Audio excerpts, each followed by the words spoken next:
Fisiología cardíaca. Objetivos.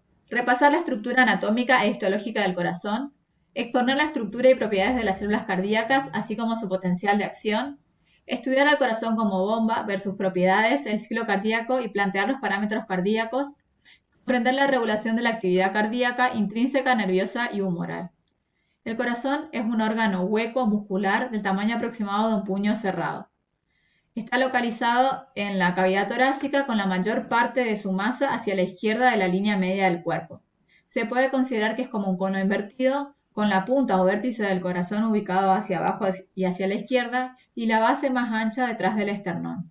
Está rodeado por una membrana, un saco membranoso que es el pericardio, tiene una capa delgada de líquido claro en el interior, el líquido pericárdico, que permite lubricar la superficie externa. Está conformado por 4 cámaras, las aurículas de paredes finas y los ventrículos de paredes más gruesas en la parte inferior. Se divide funcionalmente en el lado derecho y el lado izquierdo. El lado derecho funciona como bomba para la circulación pulmonar y el lado izquierdo sirve como bomba para la circulación sistémica. Una porción muscular o tabique separa los lados derecho e izquierdo del corazón. La parte del tabique localizada entre las aurículas es el tabique auricular, interauricular, y la parte del tabique entre los ventrículos se conoce como tabique interventricular. La sangre fluye a través del corazón en una sola dirección, gracias a 2 conjuntos de válvulas. Un conjunto de válvulas está ubicada entre las aurículas y los ventrículos, son las válvulas auriculoventriculares, la tricúspide y la válvula mitral, y el otro conjunto de válvulas está localizado entre los ventrículos y las arterias, son las válvulas semilunares, porque tienen forma de media luna, la válvula pulmonar y la válvula aórtica. Los vasos sanguíneos emergen de la base del corazón, la aorta y el tronco pulmonar, y las venas cava y las venas pulmonares retornan la sangre hacia el corazón. Las válvulas auriculoventriculares están conectadas a cuerdas similares a tendones, por eso se llaman cuerdas tendinosas, que a su vez están conectadas con músculos papilares localizados sobre la superficie interna de los ventrículos. Las cuerdas tendinosas impiden que las cúspides de las válvulas se abran hacia las aurículas cuando los ventrículos se contraen. Las válvulas semilunares, las cúspides están adheridas a las paredes del tronco pulmonar y la aorta y se proyectan hacia la luz de cada una de esas arterias. El espesor del miocardio en cada cámara varía de acuerdo con la cantidad de trabajo que debe realizar. Las aurículas tienen paredes delgadas o finas porque bombean la sangre bajo una presión menor hacia los ventrículos. Y los ventrículos tienen paredes más gruesas debido a que envían la sangre fuera del corazón a presiones más altas y a mayor distancia. A su vez, los ventrículos derecho e izquierdo actúan como bombas separadas que eyectan simultáneamente volúmenes de sangre iguales. El lado derecho bombea sangre a una corta distancia hacia los alveolos pulmonares a presiones más bajas y la resistencia al flujo sanguíneo es más baja. Pero el corazón izquierdo bombea sangre a grandes distancias hacia todas las demás partes del cuerpo a presiones más altas y la resistencia al flujo es mayor. Entonces el ventrículo izquierdo trabaja más que el derecho para mantener la misma velocidad de flujo. Y la estructura de los dos ventrículos confirma esta diferencia funcional. La pared del ventrículo izquierdo es considerablemente más gruesa que la del ventrículo derecho. Rodeando cada válvula hay 4 anillos de tejido fibroso. El tejido conectivo fibroso actúa como aislante eléctrico, bloqueando la mayor parte de la transmisión de las señales eléctricas entre las aurículas y los ventrículos. El músculo cardíaco. Son células contráctiles. ¿Sí? Conforman el 99% del corazón. Las fibras del músculo cardíaco son más pequeñas que las del músculo esquelético y suelen tener un núcleo por fibra. Las células del músculo cardíaco se ramifican y se unen con células vecinas extremo con extremo, creando una red compleja. Las uniones celulares se conocen como discos intercalares. El túbulo T en la fibra cardíaca es más grande que las del músculo esquelético y se ramifica en su interior, y el retículo sarcoplasmático es más pequeño que el del músculo esquelético, lo que refleja el hecho de que el músculo cardíaco depende del calcio extracelular. Las mitocondrias ocupan 1/3 del volumen celular de la fibra contráctil cardíaca y eso refleja la alta demanda de energía de estas células. Los discos intercalares están conformados por 2 estructuras, los desmosomas y las uniones en hendidura. Los desmosomas son conexiones fuertes que unen entre sí las células adyacentes y permite que la fuerza creada en una célula se transfiera a la célula adyacente. Las uniones en hendidura conectan eléctricamente a las células del músculo cardíaco entre sí, están encargadas de la transmisión del potencial de acción de una célula a la otra.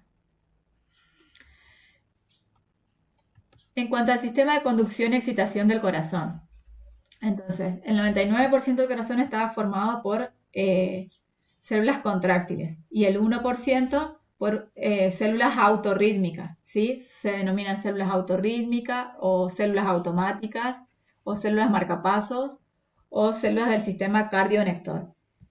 Estas células son las que hacen que el corazón pueda estimularse y pueda ejercer su función, que es contraerse para hacer una buena eyección de la sangre. Es la que le van a dar al corazón el automatismo. Está ordenado, el sistema cardionector está ordenado en diferentes nódulos. El primer nódulo, o nódulo marcapasos, es el nodo seno-auricular o nodo sinusal simplemente. Está ubicado bien en la desembocadura de la vena cava a nivel superior de la aurícula derecha. De ahí manda sus estímulos al siguiente nódulo a través de las vías internodales. El siguiente nódulo es el nodo aurículo-ventricular. Está ubicado en el límite entre las aurículas y los ventrículos. Una vez que llega a ese nódulo se genera el haz de His o haz aurículo-ventricular que va recorriendo todo el tabique interventricular y una vez que llega a la punta del corazón se dispersa en las fibras de Purkinje. Todas estas células tienen automatismo y representan entonces el 1% de las células del corazón. ¿A qué nos referimos cuando hablamos de frecuencia de descarga o frecuencia de generación de potenciales de acción, que es lo que tienen estas células? Bueno, es la frecuencia con la que cada nódulo está generando potenciales de acción. El nodo sinusal genera 72 descargas por minuto en promedio.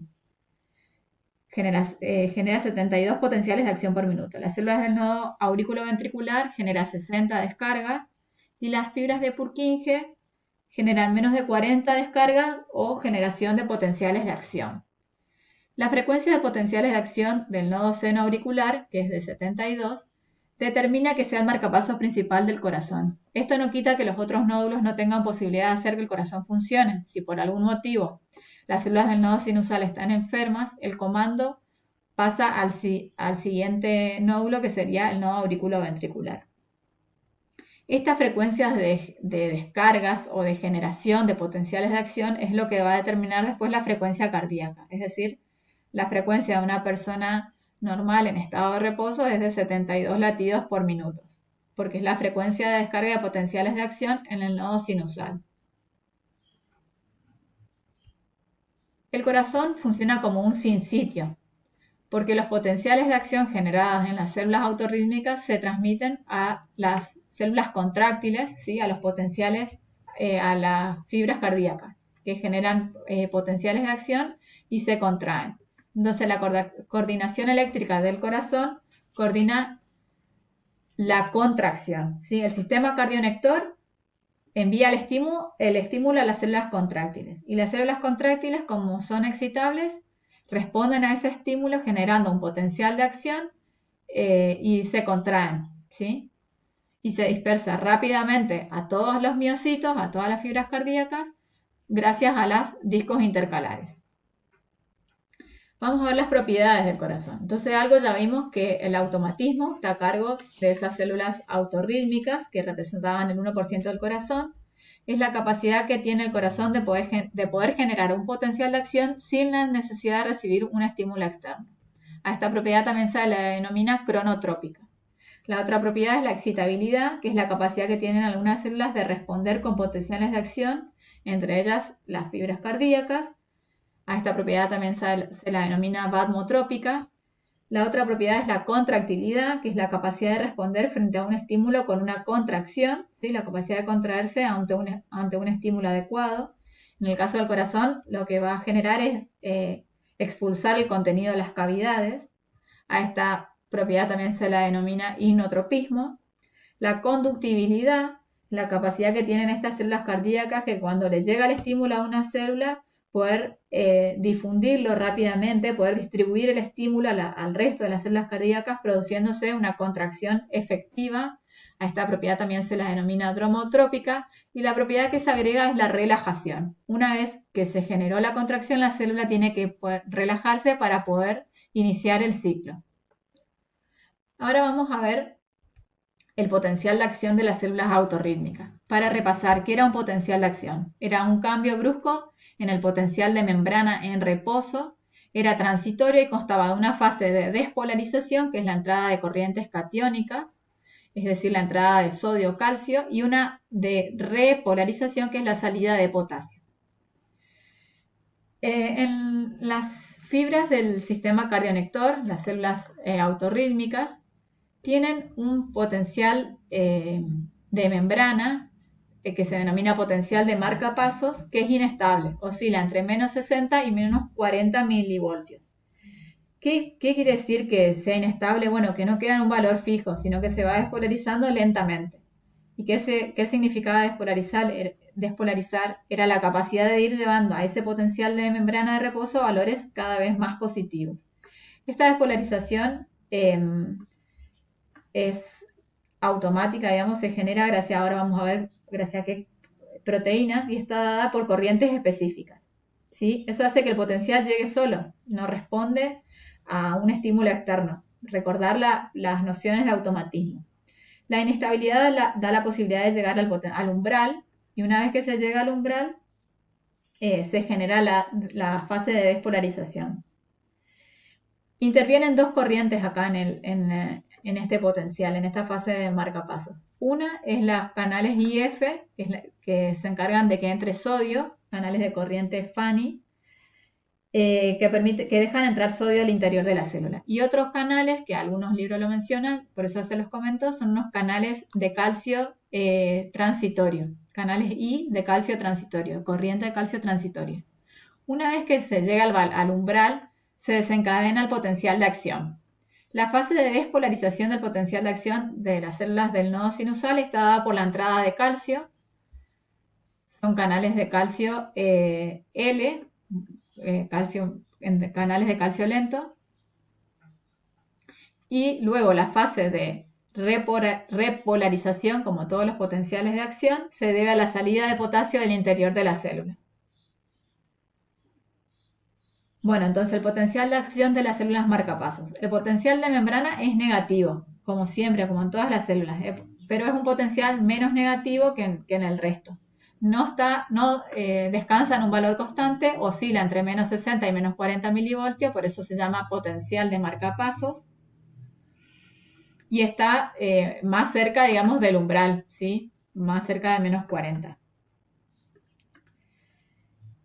La corriente involucrada en estas células es en la entrada de sodio a través de los canales IF o los canales de calcio transitorios.